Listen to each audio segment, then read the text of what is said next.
what I wanted to say is that there's a misinterpretation అనుకోండి, misinformation అనుకోండి, false information అనుకోండి, ఏమనుకోండి. It is no road show, it is no procession. Just థియేటర్కి వెళ్తుంటే జనాలు ఎక్కువ బయటకు వస్తే జస్ట్ అలా వేవ్ చేసి మళ్ళీ లోపలికి వెళ్ళిపోయి మళ్ళీ థియేటర్ లోపలికి వెళ్ళిపోయాం. అండ్ థియేటర్ లోపల మీ సినిమా చూసిన కొంచెం సేపటికి సార్ నా వర్క్ అసలు ఏ పోలీసు కానీ ఎవ్వరూ నాకు వర్క్ అసలు నన్ను కలవలేదు, నాతో ఏం చెప్పలేదు. నాకు చెప్పిందల్లా అది పైగా మా మేనేజ్మెంట్ సైడ్ నుంచి వాళ్ళు మా వాళ్ళు వచ్చి చెప్పింది ఏంటంటే, సార్ బయట ఓవర్ క్రౌడ్ అవుతుంది, మీరు దయచేసి వెళ్ళిపోండి అని చెప్పారు. వాళ్ళ పోలీసు వాళ్ళందరూ బయట చాలా మందికి ప్రాబ్లం అవుతుంది సార్, ఓవర్ క్రౌడ్ అవుతుంది, మీరు వెళ్ళిపోండి అంటే నేను వెళ్ళిపోయా. సినిమా స్టార్ట్ అయిన కొంచెంసేపు నేను వెళ్ళిపోయా. నేను మా వైఫ్ అందరూ మేము బయటకు వచ్చాము అంతే. నాకు అసలు ఆ తర్వాత నెక్స్ట్ డే నాకు తెలిసింది ఒక లేడీ ఇలా ఉందంట, కళ్ళు తిరిగి పడిపోయిందంట, ఆ తర్వాత ఆవిడ పాపం చనిపోయిందంట, ఇలా ఒక కిడ్ ఉన్నాడు అంటే నేను షాక్లో గురయ్యా. అంటే నాకు తెలియదు అసలు, నెక్స్ట్ డే వరకు నాకు అసలు తెలీదు. I had no idea. ఎందుకంటే నేను నా పిల్లోనే పక్కన పెట్టుకున్నా, నా వైఫ్, నా కొడుకు, నా కూతురు థియేటర్లోనే ఉన్నారు. నాకు తెలీదు.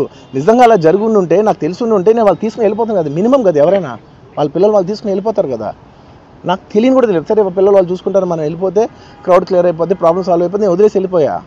అలాంటిది నాకు తెలిసి కూడా నేను సినిమా చూస్తూ ఉన్నాను, ఇలాంటి ఫాల్స్ అలిగేషన్స్ వస్తే చాలా బాధ వేస్తుంది. పిల్లలు ఉన్నారు సార్, పిల్లలు వదిలేసి వెళ్ళిపోతాను నేను.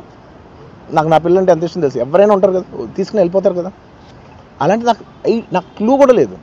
నేను ఇంటికి వెళ్ళిపోయిన తర్వాత నేను వెళ్ళిపోయిన నెక్స్ట్ డే నాకు మార్నింగ్ తెలిసింది చనిపోయారంటే షాక్ అయ్యాను నేను. పోలీస్ అధికారులు నాకు చెప్పలేదు, నన్ను పిలవలేదు, నేను చెప్తే వెళ్ళిపోయేటోడిని. ఎందుకు చెప్తారు నీకు? నువ్వు తీసిమార్ ఖాన్వా? నువ్వు మామూలు పౌరుడివి, నువ్వు you are a common citizen. నీకు సిటిజన్షిప్ ఇక్కడ ఉందో లేదో కూడా తెలియదు. నీ ఆధార్ కార్డు ఎక్కడుందో మాకు తెలియదు. ఫస్ట్ ఆంధ్రాలో ఉందా, తెలంగాణలో ఉందా? ముందు అది డిక్లేర్ చేయి మాకు. ఏంటి ఈ వ్యవస్థ ఏంది? నువ్వు చేసే కథ ఏంది? మా యొక్క అసెంబ్లీ సమావేశాలు నడుస్తున్నాయి, అక్కడ బ్రహ్మాండమైనటువంటి ప్రజల పైసలతో చర్చలు నడుస్తున్నాయి. నీ రామాయణమేంద్రా బాబు మాది ఇక్కడ. ఇది ఏంటిది? ఇక్కడ గంట సమయం, it is a valuable time. ఒక నిమిషానికి 2 లక్షలు 3 లక్షలు ఖర్చు అవుతాయి. గంట సమయం పోయింది మా అసెంబ్లీ. ఏమంటావు? అసలు నీ గురించి మేమెందుకు ఇక్కడ బాధపడాలి?